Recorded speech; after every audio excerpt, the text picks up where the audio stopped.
अस्सलामुअलैकुम रहमतुल्लाहि व बरकातुहू।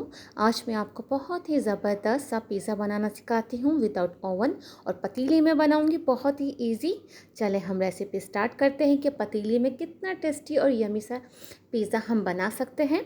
सबसे पहले तो ये मैंने लिया है मैदा, उसके बाद मैंने ली है ईस्ट। अब हम इसमें मिल्क ऐड करेंगे ताकि इसको हम थोड़ी सी देर रेस्ट पर छोड़ सकें ताकि ये एक्टिव हो जाए। जब ये एक्टिव हो जाती है तो जो हमारा डो है वो बहुत ज़्यादा बेहतरीन फूलता है, जिससे हमारा पिज़्ज़ा बहुत ही डिलीशियस और बहुत ही सॉफ्ट बनता है। तो ये हम एक्टिव करने के लिए इसको रख देते हैं एक साइड पर। ये देखें, ठीक है। अब हमें करना क्या है कि इसमें मैंने डाला है ये आधा चमचा नमक का। उसके बाद मैं डालने वाली हूँ 4 चमचे इसमें ऑयल के, ताकि ऑयल डालने से हमारा डो बहुत सॉफ्ट बनता है। ठीक है, अब ये हमने ऑयल डाल दिया है। अब हम इसमें डालेंगे ईस्ट जो एक्टिव हो चुका है। ये देखें बहुत अच्छे से एक्टिव हो चुका है।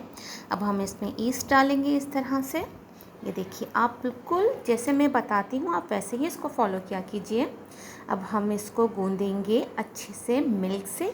आपने मिल्क से ही गूंदना है। अगर आपके पास मिल्क नहीं है तो आप वार्म वाटर भी यूज़ कर सकते हैं।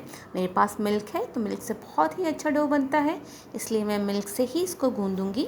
हमें ऐसे ही गूंदना है जैसे कि हम आटे को गूंदते हैं, बस, और कुछ भी नहीं है। ज़्यादा मेहनत नहीं है, बहुत ही मेहनत के बग़ैर ये हम बहुत ही ज़बरदस्त सा बना सकते हैं। देखिए 1 घंटा ये मैंने रेस्ट पे छोड़ दिया था, तो ये हमारा डो देखें कितना ज़बरदस्त सा ये तैयार हुआ है। ये देखिए मैं आपको दिखाती हूँ, ये ऐसा होना चाहिए आपका डो। ऐसा डो होगा तो आपका पिज़्ज़ा बहुत डिलीशियस बनेगा। अब हमें इसमें से करना क्या है कि एयर निकालनी है। जो ये एयर आ जाती है इसको हमें इस तरह से सॉफ्ट करना है, एयर निकालनी है, ताकि हमारा पिज़्ज़ा बहुत ही डिलीशियस बन सके। अब हम एक पेड़ा लेंगे बड़ा सा।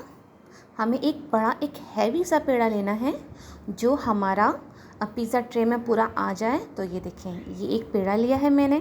मैं थोड़ा सा और लूँगी क्योंकि हमें थोड़ा हैवी चाहिए। पिज़्ज़ा जितना मोटा होता है उतना ही डिलीशियस बनता है।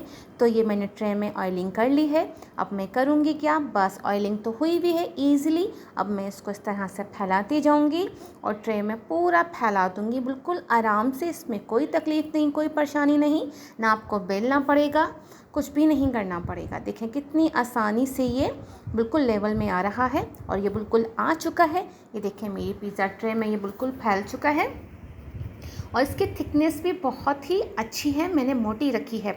अब दूसरी तरफ ये देखें, मैंने पतीला गरम करने के लिए रख दिया है, जिसे कि ओवन को हम प्रीहीट करने के लिए रखते हैं। ये देखें, अब हमें ये इस तरह से उल्टी प्लेट रखनी है स्टील की, ताकि डायरेक्ट हम रखेंगे तो हमारा पिज़्ज़ा जलने का ख़तरा हो सकता है। इसलिए ये मैंने प्लेट रख दी है ताकि डायरेक्ट हीट ना आए। ठीक है, और मैंने इसको ढक दिया है ताकि अच्छे से ये प्री हीट हो जाए जैसे कि हमारा ओवन होता है। मैं आपको फ्लेम दिखा देती हूँ कि इतनी तेज़ फ्लेम पे मैंने इसको गर्म करने के लिए रख दिया है।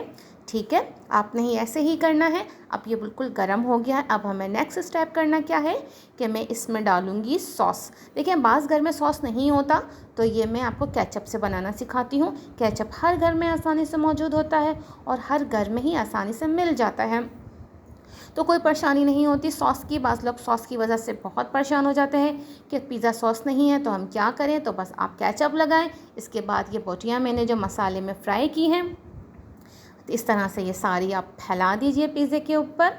ठीक है, बहुत इजी, बहुत यमी यमी सा पिज़्ज़ा हमारा रेडी होने वाला है। ये देखें आ गया ना मुंह में पानी। अब करना क्या है कि इसमें मैंने अनियन डाली है इस तरह से स्लाइसेस। आप चाहें तो कैसे भी डाल सकते हैं, और मैंने इसमें टमाटर के भी स्लाइसेस किए हैं, वो भी मैं ऐड करना चाहती हूँ, पर आपकी मर्ज़ी है। अगर आप डालना चाहें तो डालिए, वरना स्किप कर दीजिए, आप अपनी मर्ज़ी के मालिक हैं। अब मैं इसमें डाल लूँगी हरी मिर्ची। शिमला मिर्च भी यूज़ कर सकते हैं, पर मैंने शिमला मिर्च का यूज़ नहीं किया, मैंने ये ग्रीन चिली का किया है। अब मैं इसमें ऑलिव्स डालूँगी। ये देखें, अगर हैं तो डालें, वरना स्किप कर दीजिए। अब ये डायरेक्ट देखें, इस तरह से मैं पिज़्ज़ा ट्रे को इस तरह से ये मैंने पतीले में रख दिया है। बिल्कुल केयरफुली होकर रखिएगा ताकि हमारा पतीला इस वक्त बहुत ही ज़्यादा हॉट है। ठीक है, अब हम इसको कर देंगे हम इसको।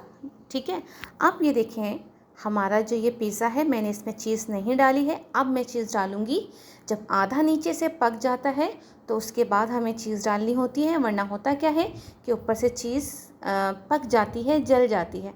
तो आपने जब पतीले में रखें तो आप उस वक्त चीज़ नहीं डालना। उसके बाद जब 10 मिनट हो जाए उसके बाद आपने निकालना है, फिर इसमें चीज़ ऐड करनी है, जैसे कि मैं इस वक्त कर रही हूँ। ये देखिए अच्छे से सारी चीज़ मैंने डाल दी है।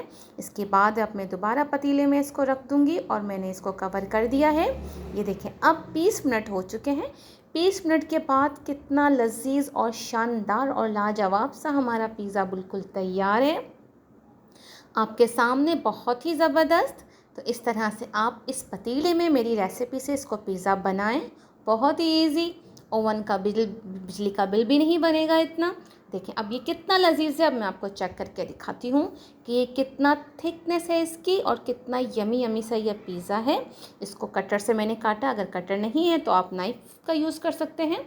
चले नाइफ़ की मदद से मैं निकालती हूँ। ये देखें कितना ज़बरदस्त और कितना लजीज ये मेरा ये पिज़्ज़ा बना है। तो आप इसको ऐसी मेरी रेसिपी से बनाएं।